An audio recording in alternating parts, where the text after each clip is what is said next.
তো হ্যালো বন্ধুরা, কেমন আছেন সবাই?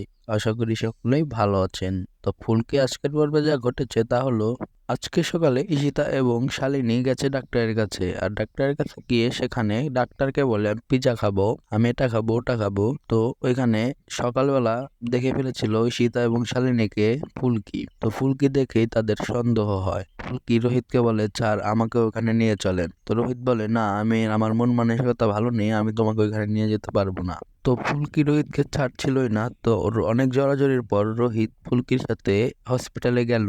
তো হসপিটালে যাওয়ার পর ওইখানে ফুলকি দেখে ফেললো রুদ্রকে।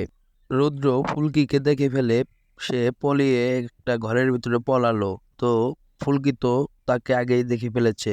তো ফুলকি তাকে খুঁজতে খুঁজতে একটা ডাস্টবিনে দেখে অনেকগুলো পিজার বক্স।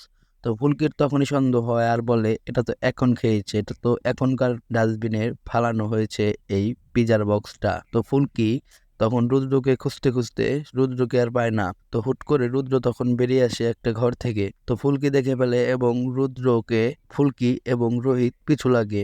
তো আজকের পর্বটা ছিল এই পর্যন্ত। তো কেমন লাগলো ভিডিওটা অবশ্যই বলবেন। আর ভিডিওটা ভালো লাগলে একটা লাইক করবেন আর চ্যানেলটাকে সাবস্ক্রাইব করবেন প্লিজ। অনেক কষ্ট করে ভিডিও বানাই আমরা, চ্যানেলটাকে সাবস্ক্রাইব করে দিবেন।